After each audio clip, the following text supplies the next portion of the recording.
Some people say revenge is a dish best served cold. I disagree. I think it's best served with a side of police officers and a heaping portion of legal documentation. But I'm getting ahead of myself. Let me start from the beginning, because this story is about family, betrayal, and what happens when you push someone too far. My name is Eleanor Hartwell, and 6 months ago, my own son had me committed to Sunset Manor Assisted Living while he moved into my fully paid-off 4-bedroom colonial in the suburbs. The house where I'd raised him, the house where his father and I had spent 43 years of marriage, the house that was supposed to be my sanctuary in my golden years. Instead, I found myself sharing a room with Gladys Pemberton, who insisted on watching game shows at full volume and critiqued everything from my choice of pajamas to my fancy vocabulary. The irony wasn't lost on me. I'd spent my career as a paralegal, helping lawyers navigate complex cases, making sure every detail was perfect.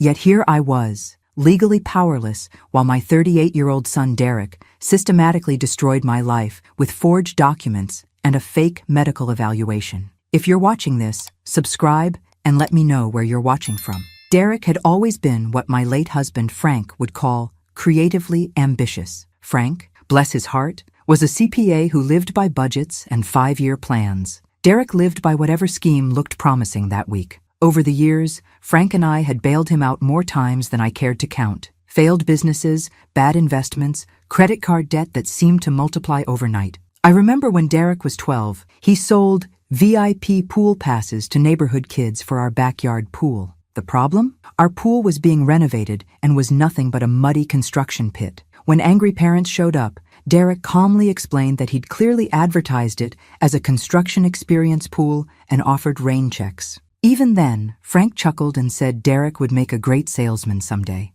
I worried he'd make a great con artist. At 16, Derek forged Frank's signature to skip school for a casino trip with his girlfriend. When confronted, he claimed it was a college visit with educational tours. Frank believed him. I called the casino and learned they had no such program. At 18, Derek convinced us to co-sign for a reliable Honda that turned out to be a modified sports car. It broke down within a month and was repossessed when Derek stopped making payments. During his early 20s, Derek went through his entrepreneurial phase. Home renovation business, food truck venture, online clothing store, all failed spectacularly. Each time, Derek would appear with tears and speeches about how close he'd been to success. Frank would write another check. I'd watch Derek's face and see relief, not shame. At 22, Derek moved back home after his latest business venture. Something involving cryptocurrency that he could never quite explain clearly. Went nowhere. He stayed for 8 months, during which time we discovered he'd been opening credit cards using our address without telling us. When confronted, Derek claimed it was a misunderstanding and that he'd planned to tell us but had been waiting for the right time. The right time, apparently, was never going to come. The credit card incident was my wake-up call. I started paying closer attention to Derek's stories, looking for inconsistencies. What I found alarmed me. Derek had developed an almost supernatural ability to justify any behavior, to reframe any failure as someone else's fault, to present himself as the victim of circumstances beyond his control. When I pointed out patterns in his behavior, he'd get angry and accuse me of not supporting him, of being negative and critical. Frank and I had our first real fight about Derek when he was 25. Derek had borrowed money from us to put down a deposit on an apartment, then came back a month later, saying the landlord had illegally kept the deposit and he needed more money for a different place. When I suggested Derek might be lying, Frank was furious with me. "He's our son, Eleanor," he said. "If we don't believe in him, who will?" But I couldn't shake the feeling that Derek's problems weren't bad luck. They were bad choices. And worse, they were becoming calculated choices. At 28, Derek borrowed my car for what he said was a quick errand and returned it 3 days later, dented and nearly empty of gas. His story about helping a friend move across 3 states changed every time he told it. First, the friend was moving from Maryland to Virginia, then it was Maryland to North Carolina. By the third telling, Derek was claiming he'd been helping with a charity move for hurricane victims and couldn't understand why I was being so selfish about wear and tear on an old car. Frank always believed Derek's explanations. "He's got a good heart," Frank would say. "He just needs to find his direction." I started to suspect Derek's direction was always going to involve taking advantage of people who loved him. The pattern became even clearer when Derek got married to Jennifer. She was a sweet girl from a good family,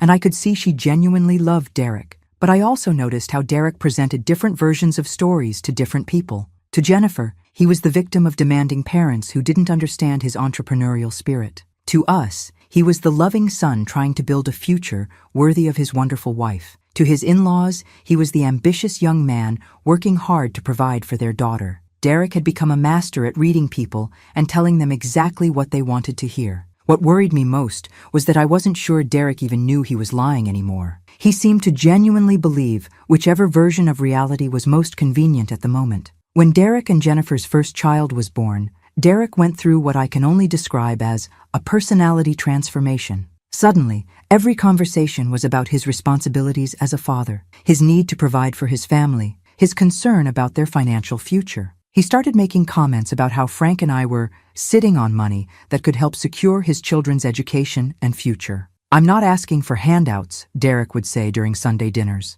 "I'm talking about family investments, multi-generational wealth building. Some families understand that money should work for the whole family, not just get hoarded by one generation." Frank found these conversations inspiring. He'd talk about Derek's mature thinking and how proud he was that Derek was thinking long-term about family financial security. I found them calculating and manipulative. Derek wasn't expressing concern about his children's future. He was laying groundwork for larger financial requests. The requests started small, a few hundred for car repairs that seemed to happen with suspicious frequency, 1,000 for what Derek called essential home improvements, but looked like luxury upgrades, 5,000 for what Derek described as a once-in-a-lifetime business opportunity that would set the family up for generations, but turned out to be another get-rich-quick scheme. Each time, Derek would present detailed plans and projections. He'd talk about return on investment and family legacy, and how this money wasn't a loan, but a family partnership.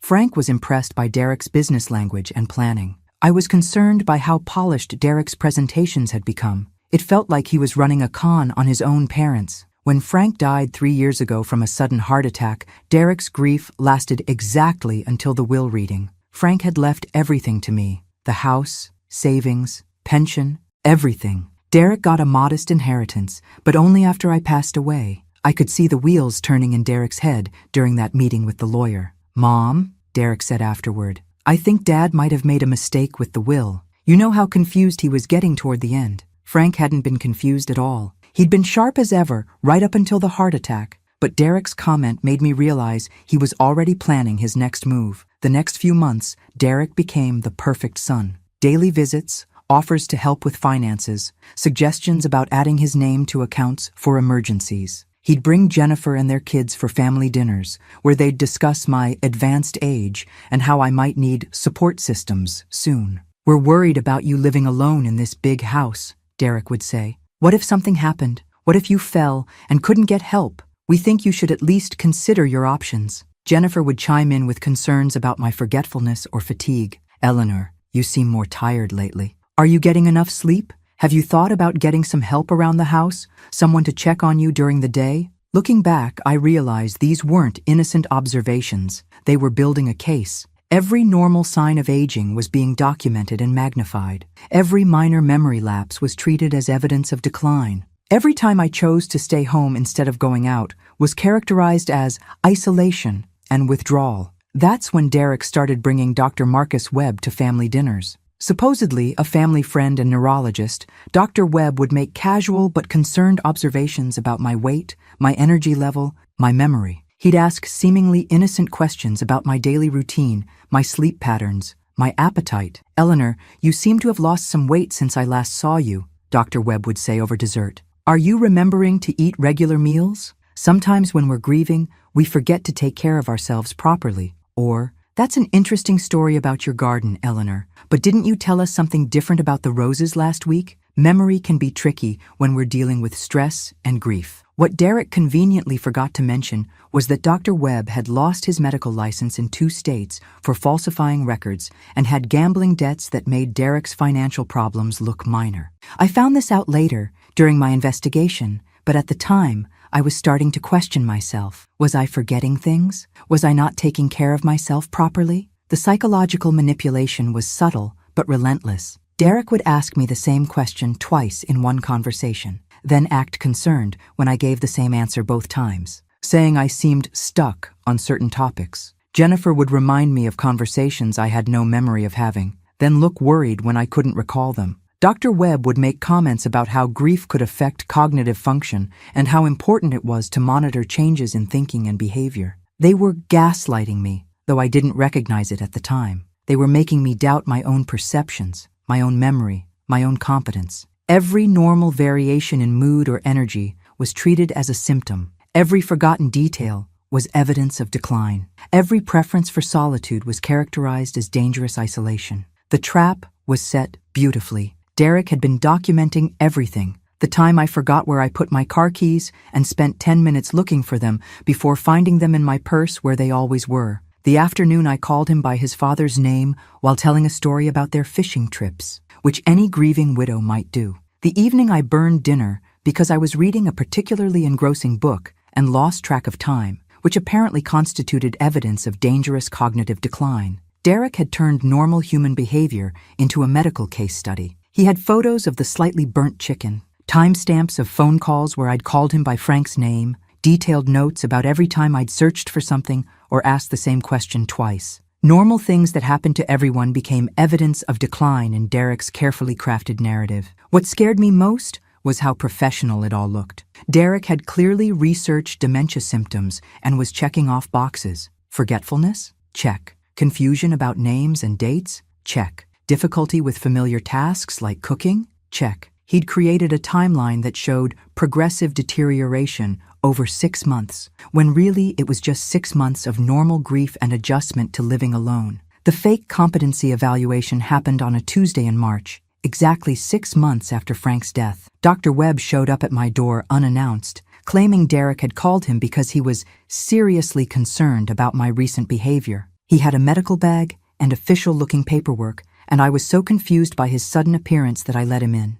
Derek mentioned you've been having some difficulties lately, Dr. Webb said, settling himself at my kitchen table and pulling out forms. I thought it would be a good idea to do a quick cognitive assessment, just to establish a baseline and put everyone's minds at ease. His questions were designed to trip me up, though I didn't realize it at the time. He asked me to count backward from 100 by sevens while he shuffled papers loudly and tapped his pen against the table. Every time I paused to think, he'd interrupt with a comment about how long I was taking or ask if I needed help remembering where I was. He showed me a picture of a clock face set to 3:15 and asked me what time it would be in 45 minutes. But when I looked closely, I realized the clock in the picture had no minute hand, just an hour hand pointing between the 3 and 4. When I pointed this out, he made a note with great flourish and muttered something about paranoid thinking and making excuses. He asked me to remember 3 words: apple, bicycle, and democracy, then spent 10 minutes asking rapid-fire questions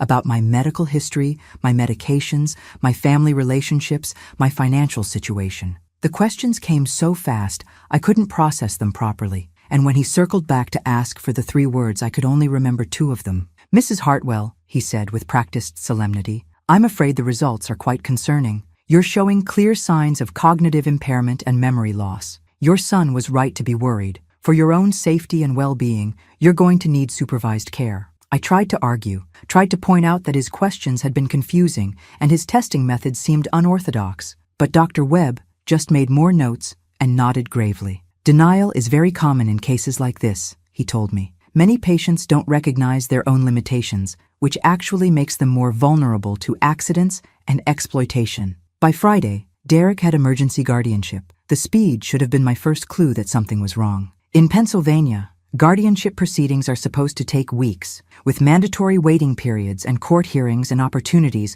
for the alleged incapacitated person to contest the petition. But Derek had somehow managed to get everything approved in 3 days, claiming my condition was deteriorating rapidly and that I was in immediate danger. By the following Monday, I was at Sunset Manor Assisted Living, and Derek was moving his family into my house. The transition happened so fast I could barely process it. On Tuesday, I was living independently in my own home. By Monday, I was sharing a room with a woman who insisted the TV volume be turned up to levels that could wake the dead, eating institutional food from plastic trays, and being told when I could shower and what activities I should participate in. "It's for your own good, Mom," Derek said when he came to visit on my second day. He brought flowers and spoke in the overly patient tone people use with children and the mentally impaired.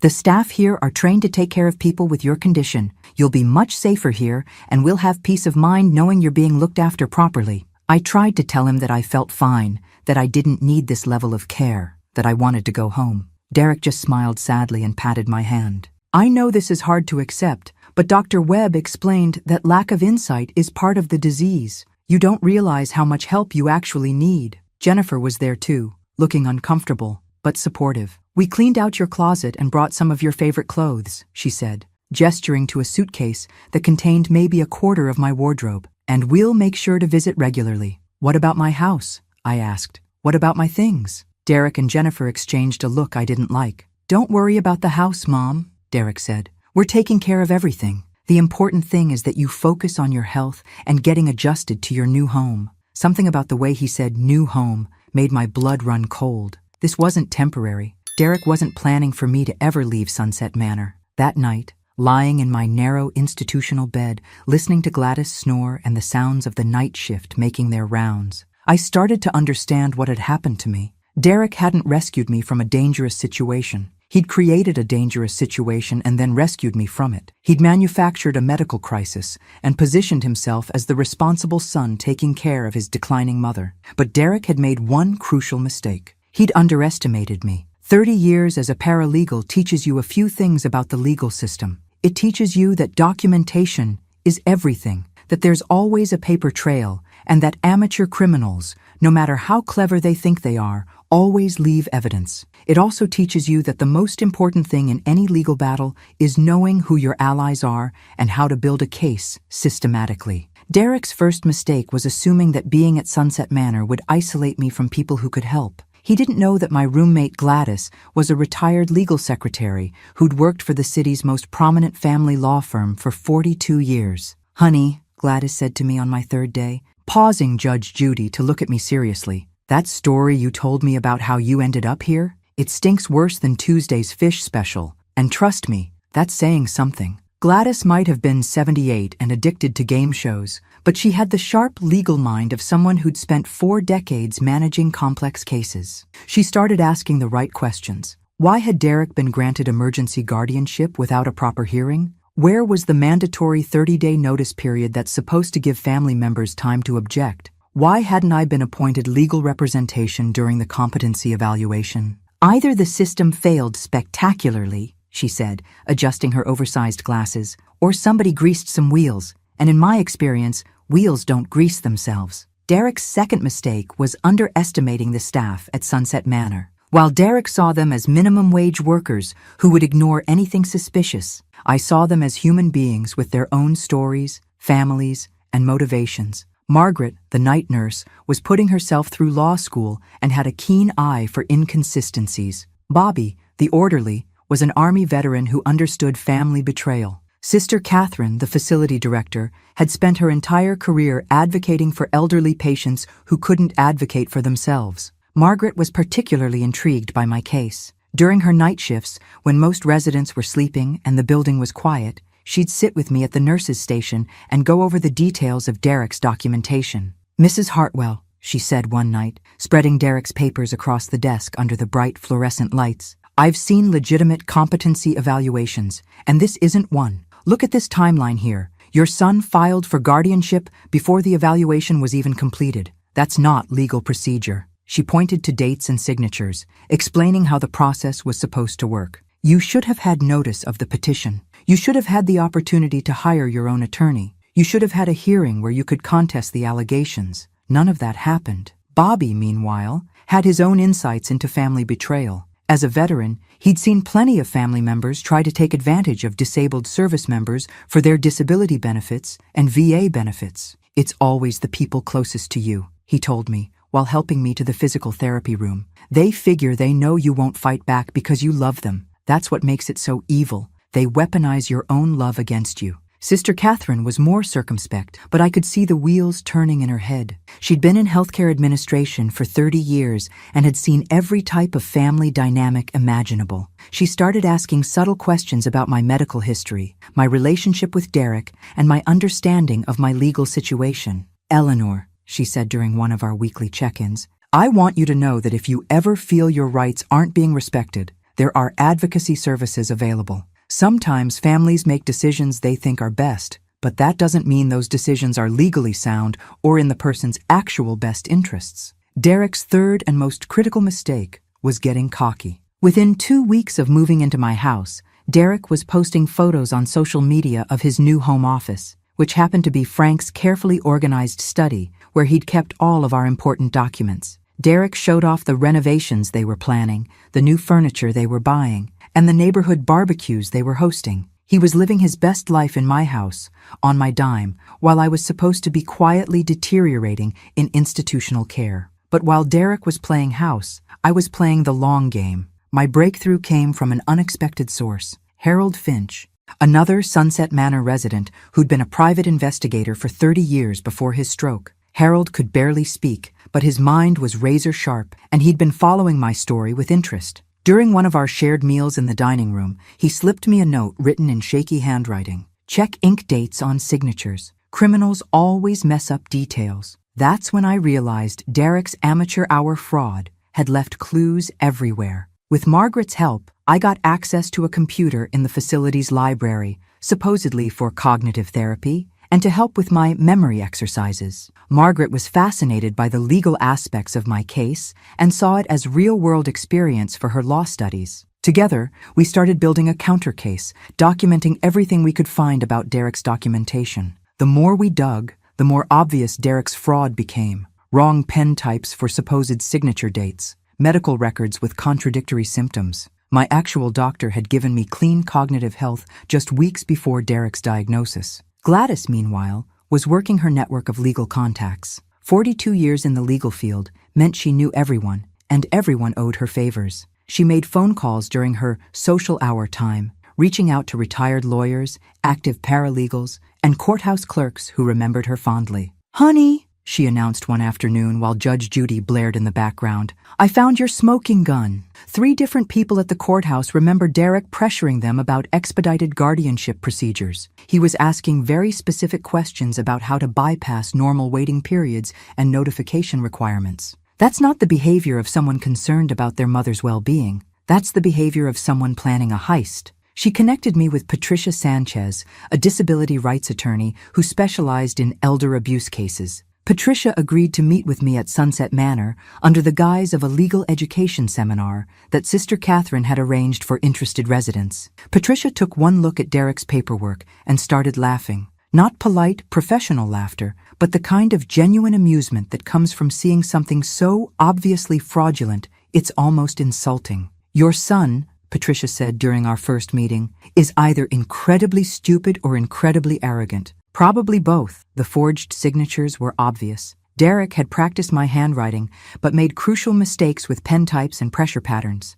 Dr. Webb's evaluation used a debunked cognitive test. The timeline contradicted my actual medical records. But Patricia's investigation revealed something even worse. Derek had been running a long con for months. Bank records showed systematic transfers to his accounts, credit cards opened in my name, even a car loan using my social security number without my knowledge. "We have a solid criminal case," Patricia explained. "Elder abuse, fraud, identity theft, forgery. Your son is looking at serious prison time." Now, a reasonable person might have immediately filed criminal charges and let the legal system handle everything. But I'd spent 6 months watching Derek live in my house, sleep in my bedroom, and post photos of himself hosting parties on my deck. I'd spent 6 months eating institutional food, sharing a bathroom with someone who thought Wheel of Fortune was high art, and being patronized by nursing staff who spoke to me like I was a confused child. I wanted more than legal justice. I wanted Derek to feel as powerless and humiliated as he'd made me feel. The inspiration came during one of Gladys's true crime show marathons. We were watching a documentary about white-collar crime, and one of the convicted fraudsters was describing how he'd felt invincible right up until the moment FBI agents walked into his office during a board meeting. "That's it," I told Gladys. Derek feels untouchable because he thinks I'm helpless. He's gotten careless and cocky. He's celebrating his victory while the evidence of his crimes is scattered all over social media for everyone to see. Derek's 39th birthday was approaching, and according to his very public social media posts, he was planning a huge celebration. He'd invited half the neighborhood, all his college friends, extended family members, and even some of his work colleagues. The party was being held at Derek's house, though he was still careful not to explicitly claim ownership in writing, the sly little fraud. That's when I had what you might call an inspiration. Patricia was initially reluctant when I explained my plan. Eleanor, I understand you want to make a statement, but showing up uninvited could complicate our legal position. If we appear vindictive or theatrical, it might hurt our credibility in court. Not uninvited, I corrected. I'm arriving with proper legal documentation, law enforcement witnesses, and media coverage. It's not a confrontation. It's a lawful restoration of property rights with full transparency. Margaret was more enthusiastic. Mrs. Hartwell, that's brilliant. You're not just getting your house back. You're exposing Derek's lies to everyone who believed them. All those people who pitied him for having to care for his declining mother will see exactly what kind of man he really is. Even Sister Catherine, who usually preached forgiveness and reconciliation, seemed intrigued by the plan. Eleanor, I've seen too many families take advantage of elderly relatives. Sometimes public accountability is the only thing that creates real consequences and prevents future victims. It took some convincing, but Patricia eventually agreed that my approach, while theatrical, was perfectly legal. The paperwork restoring my competency and legal rights had been filed and approved. The criminal investigation into Derek's fraud was ongoing, and I had every legal right to reclaim my own property. The preparations took 2 weeks and involved more coordination than D-Day. Patricia worked with the district attorney's office to coordinate the timing. I worked with Gladys to ensure we had media coverage. Her nephew worked for the local newspaper, and one of the night nurses had a daughter who freelanced for the regional television station. Sister Catherine, bless her, arranged for a discharge ceremony that coincidentally coincided with Derek's party timeline. The plan was elegant in its simplicity. I would arrive at Derek's birthday celebration with legal documentation proving my competency, law enforcement to witness the property reclamation, and media to ensure the story reached the public. Derek would be humiliated in front of everyone he'd been lying to, and his fraud would be exposed in the most public way possible. Margaret helped me prepare for the confrontation like a lawyer prepping a star witness. We rehearsed responses to Derek's likely objections, reviewed the legal documentation until I could quote it from memory, and even practiced my entrance to ensure maximum dramatic impact. Remember, Margaret said during one of our practice sessions, you're not angry Eleanor anymore, you're triumphant Eleanor. You're the woman who outsmarted her own son and reclaimed her life. Walk into that party like you own the place, because you do. The day of Derek's birthday party was absolutely perfect. Clear skies, mild temperature, ideal for an outdoor celebration. Derek had rented a tent for the backyard, hired a catering company, and even brought in a DJ. According to the neighborhood group chat that Gladys had somehow gained access to through her network of contacts, it was shaping up to be the social event of the season. I spent the morning getting ready for my own celebration. Margaret helped me choose my outfit, a navy blue dress that Frank had always loved, paired with the pearl necklace he'd given me for our 40th anniversary. I wanted to look like exactly what I was, a competent, dignified woman who had been temporarily displaced but was now ready to reclaim her life. You look beautiful, Mrs. Hartwell, Margaret said, adjusting my necklace one final time. Your husband would be so proud of what you've accomplished. Patricia arrived at Sunset Manor at 2 p.m. with a folder full of legal documents and a satisfied smile. Everything's in order, she announced. The court has officially restored your competency. Your power of attorney is nullified, and Derek's guardianship is terminated. As of today, you are legally and officially back in control of your life and your assets. The police arrived at 2:30. Detective Rodriguez had been briefed on the situation and understood that while this was technically a civil matter, the fraud and identity theft aspects made it a potential criminal scene. He brought 2 other officers, partly for crowd control and partly because, as he later told me, he'd never participated in such a satisfying restoration of justice. Mrs. Hartwell, Detective Rodriguez said, reviewing the paperwork one final time, I want you to know that what your son did to you was unconscionable. I've been working elder abuse cases for 15 years, and this level of premeditation is rare. You should be proud of yourself for fighting back. By 3 p.m., we had assembled quite an entourage. Patricia and her legal assistant, 3 police officers, a newspaper reporter, a television crew, Sister Catherine as a character witness, and Gladys, who had insisted on coming along for what she called the best entertainment I've seen in decades. "Honey," Gladys said, applying fresh lipstick in the back seat of Patricia's car, "I wouldn't miss this for anything. This is better than anything they show on court TV." The caravan of cars pulling up to my house created exactly the kind of commotion I had hoped for. Derek's party was in full swing. I could hear music, laughter, and the sound of people enjoying themselves on my property, eating food purchased with my money, celebrating the birthday of a man who had committed multiple felonies to steal my life. The neighbors started gathering on their front porches, curious about the official-looking vehicles descending on Derek's celebration. Some of them waved at me, recognizing me as the woman who used to live there, probably wondering what was happening. Derek appeared at the front door looking confused and slightly panicked. He was wearing a ridiculous Hawaiian shirt and holding a beer, clearly not expecting any interruption to his festivities. His face went through several expressions when he saw me: confusion, recognition, fear, and finally a kind of angry resignation. "Mom?" he said, as if he wasn't sure I was real. "What are you doing here? You can't just leave the facility without permission." I smiled my sweetest smile, the one I'd perfected during 40 years of marriage to his father. "Hello, Derek. Happy birthday, sweetheart. I brought you a present." I handed him the legal documents restoring my competency. He took them automatically, still processing what was happening. "What is this?" he asked, though his expression suggested he was beginning to understand. "It's my sanity," I said cheerfully. "Turns out I never actually lost it. Funny how that works." Detective Rodriguez stepped forward, badge clearly visible. "Mr. Hartwell, I'm Detective Rodriguez. We need to discuss some irregularities regarding your guardianship documentation and your mother's living situation." By now, the party guests had begun gathering around, drawn by the obvious drama. I recognized several neighbors, some of Derek's college friends, and a few family members who looked mortified to be witnessing this scene. Jennifer emerged from the backyard, carrying their youngest child and looking pale. "There's been a mistake," Derek said, his voice rising slightly. "My mother has dementia. She can't live independently. The courts agreed. That's why I have legal guardianship." Patricia stepped forward with a second folder. "Actually, Mr. Hartwell, the courts have reviewed your documentation and found significant irregularities. Your mother's competency evaluation has been invalidated and your guardianship has been terminated.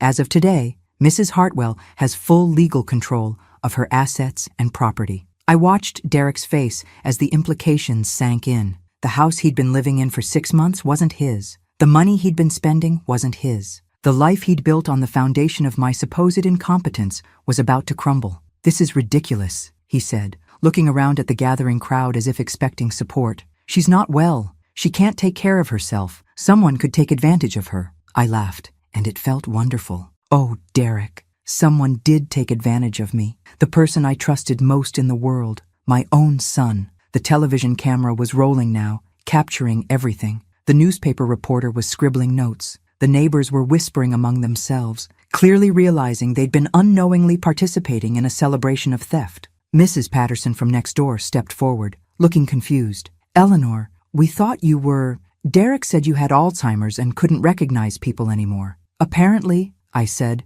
turning to address the gathering crowd. "My son has been telling quite a few stories about my condition. The truth is, I'm as sharp as I ever was. Sharp enough to figure out that he forged my signature on legal documents, bribed a disgraced doctor to declare me incompetent, and stole my house while I was illegally committed to a nursing home." A murmur went through the crowd. These people had believed Derek's lies, had probably pitied him for having to care for his demented mother while enjoying his beautiful new home. Now they were realizing they'd been celebrating with a criminal. "I'm going to need you to vacate the premises, Mr. Hartwell," Detective Rodriguez said formally. "This property belongs to your mother, and she's exercising her right to reclaim it." "You can't just kick me out," Derek protested. "I have nowhere to go. My family lives here now." "Funny," I said, pulling out my phone and scrolling through his social media posts. "According to Facebook, you've been living in your new house and making your own family memories.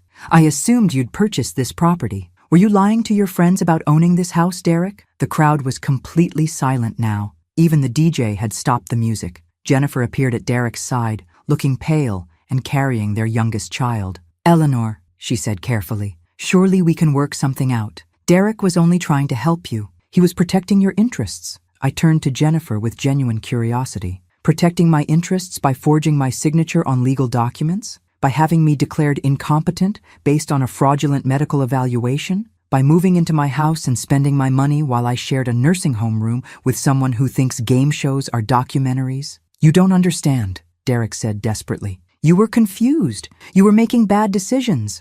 I was protecting you from yourself. Protected me right into institutional care while you redecorated my bedroom, I replied. How thoughtful. Detective Rodriguez was losing patience. Mr. Hartwell, you have 30 minutes to gather personal belongings. Any property that belongs to Mrs. Hartwell remains here. We'll need to discuss the criminal charges at a later time. Criminal charges? Jennifer asked, her voice barely a whisper. Patricia opened her briefcase and pulled out another folder. Elder abuse, fraud, identity theft, and forgery. There's also the matter of the credit cards Derek opened in your mother-in-law's name and the loans he secured using her social security number. Jennifer stared at Derek with growing horror. Derek, what did you do? For a moment, Derek's carefully constructed facade cracked completely. I did what I had to do. She's old. She wasn't going to live much longer anyway. Why should that money just sit there when we needed it now? When the kids needed college funds and we had bills to pay, I was thinking about the family's future. The admission hung in the air like a toxic cloud. Derek had just confessed to stealing from his elderly mother in front of dozens of witnesses, a police officer, and a television camera. Well, I said calmly, I suppose that answers the question of whether you have any remorse. The party guests began dispersing quickly, clearly uncomfortable with the situation. I watched them go with a mixture of satisfaction and sadness. These people had been celebrating with Derek while believing his lies about my condition. They'd eaten food purchased with my stolen money and enjoyed themselves in my stolen house. Uncle Robert, Frank's brother, approached me with tears in his eyes. Eleanor, I'm so sorry. We had no idea. Derek said you'd specifically asked not to see family because it upset you too much. Another lie, I said gently. I would have loved to see family. I spent 6 months thinking you'd all forgotten about me. Derek spent the next 20 minutes gathering clothes and personal items while Jennifer loaded their children into their car. The birthday party decorations remained up, creating a surreal backdrop for this forced eviction. The rented tent, the catering table full of food, the DJ equipment, all of it a monument to Derek's hubris. As Derek carried his final box to the car, he stopped in front of me one last time. I hope you're happy, he said bitterly. You've destroyed your own family, Mom. You've made your grandchildren homeless. I studied his face, looking for any sign of genuine remorse or understanding of what he'd done. I saw only self-pity and anger. Derek, I said quietly, I didn't destroy this family. You did, the moment you decided to steal my life instead of building your own. You had choices. You could have asked for help. You could have been honest about your financial problems. You could have worked with me to find solutions. Instead, you chose to commit fraud, elder abuse, and identity theft. Those were your choices, not mine. He stood there for a moment, perhaps waiting for me to soften, to offer forgiveness or assistance. When it became clear that wasn't happening, he walked away. The police cars left. The news crew packed up their equipment. Patricia stayed to help me assess what had been damaged or removed from the house. It was mostly intact, though Derek had clearly gone through Frank's office and removed several important documents. Those would be recovered as part of the criminal investigation. As the sun set, I found myself standing in my own living room for the first time in 6 months. The furniture was mostly the same, though Derek had rearranged things to his taste. The family photos had been removed from the mantelpiece and replaced with pictures of Derek's family. My books had been packed away to make room for his electronics. It would take time to restore the house to the way I liked it. It would take longer to process the betrayal, to understand how my relationship with my son had deteriorated to the point where he could justify stealing my entire life. And it would take much longer to decide whether forgiveness was possible or even advisable. But as I stood in my own home, legally competent and financially independent, I felt something I hadn't experienced in months: freedom. The local news aired the story that evening.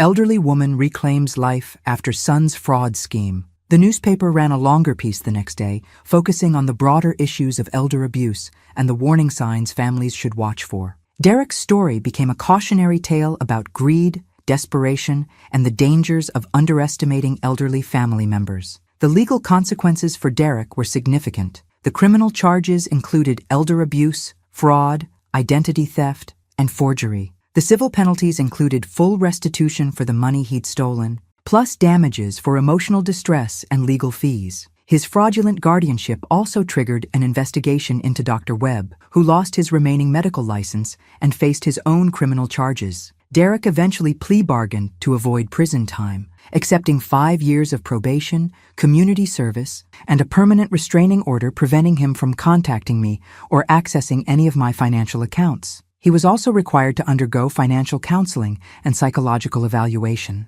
Jennifer filed for divorce 6 months later. She moved back to her mother's house with the children and started the process of rebuilding her life. I felt sorry for her and the kids. They were victims of Derek's fraud, as much as I was, in their own way. The house felt different after everything that happened. It was still my home, but it carried the weight of betrayal now. I considered selling it and starting over somewhere else, but that felt too much like letting Derek win. Instead, I made changes. I renovated Frank's office, turning it into a bright studio space where I could pursue the photography hobby I'd never had time for during my working years. I converted Derek's old bedroom into a library. I had a security system installed and changed all the locks. Most importantly, I made new friends. The experience at Sunset Manor had shown me that there were people everywhere, fighting their own battles, overcoming their own challenges, proving that age doesn't mean irrelevance. Margaret finished law school and now works for Patricia's firm, specializing in elder advocacy. Gladys and I maintained our friendship, though she moved to a nicer facility closer to her daughter. Sister Catherine and I correspond regularly, and I've become a volunteer advocate for nursing home residents who might be experiencing abuse or exploitation. Harold Finch, the retired private investigator who'd given me the tip about checking ink dates, became one of my closest friends. Despite his speech difficulties, we developed a way of communicating that worked for both of us. He helped me understand how to spot fraud patterns, and I helped him with legal research for cases he consulted on from his nursing home. The birthday party invasion became legendary in my neighborhood. People still mention it at block parties and community events. Remember when Eleanor reclaimed her house with police backup? It's become shorthand for not underestimating people based on age or appearance. Mrs. Patterson, my next-door neighbor, later told me she'd suspected something was wrong, but didn't know how to address it. Derek's story never quite added up, she said. You went from being perfectly normal to supposedly having severe dementia overnight. That's not how Alzheimer's works. I learned something important during those 6 months at Sunset Manor. Being elderly doesn't mean being helpless. Having health challenges doesn't mean being incompetent. And being betrayed by family doesn't mean being defeated. Sometimes it just means finding out who you really are when everything familiar is stripped away. Derek occasionally attempts to contact me through intermediaries, usually around holidays or when he's having financial troubles. He wants reconciliation, forgiveness, a return to the family relationship we once had. But some betrayals are too fundamental to overcome. When your own child decides you're worth more to them legally dead than actually alive, when they're willing to steal your freedom, your dignity, and your autonomy for money, that's not a family relationship worth preserving. I don't miss Derek. I miss the son I thought I had, the man I hoped he might become. But the person who forged my signature and had me declared incompetent isn't my child in any meaningful sense. He's just a criminal who happened to share my DNA. The money Derek stole has been mostly recovered, though some of it had been spent on non-recoverable items like vacations and restaurants. The house has been restored to my preferences. The legal documentation establishing my competency is ironclad, and my life, interrupted but not destroyed, continues. I'm 73 now, living independently, traveling when I want to, managing my own finances, and making my own decisions. I have friends who respect my intelligence, neighbors who check on me by choice rather than obligation, and hobbies that bring me joy. It's not the life I expected to have after Frank's death, but it's the life I chose to build after Derek's betrayal. The most satisfying part of this entire experience wasn't the dramatic confrontation at Derek's birthday party, though that was admittedly enjoyable. It wasn't seeing him face criminal charges, though justice was important. It was proving to myself that I could fight back, that I could outsmart someone who thought he was smarter than me, and that I could rebuild my life even stronger than before. Derek thought he was stealing my future. Instead, he gave me the opportunity to discover exactly how strong, resourceful, and determined I really am. That might not have been the birthday gift he intended to give me, but it's the one I'll treasure most. Sometimes people ask me if I regret not trying to work things out with Derek privately, if the public humiliation was necessary. My answer is always the same. Derek didn't steal from me privately. He stole from me systematically with premeditation and with the help of accomplices. He lied to family, friends, and neighbors about my condition. He celebrated his theft publicly, posting photos of his life in my house on social media. Why should his downfall be any less public than his crime? The truth is, Derek needed to be exposed, not just for my sake, but for the sake of other elderly people who might be targeted by similar schemes. Elder abuse thrives in silence and shame. It depends on victims being too embarrassed or hopeless to fight back. By making my story public, I helped other families recognize the warning signs and gave other victims the courage to speak up.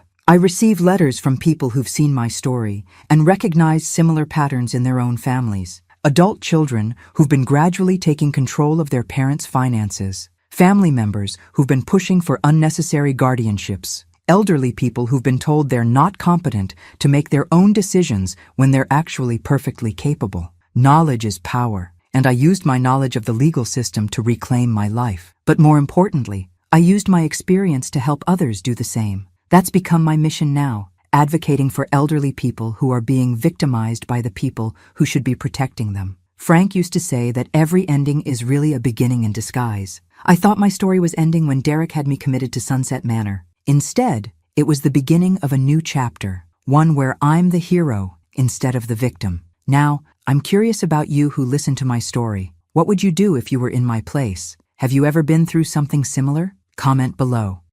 Thanks for listening. Don't forget to subscribe and feel free to share your story in the comments. Your voice matters.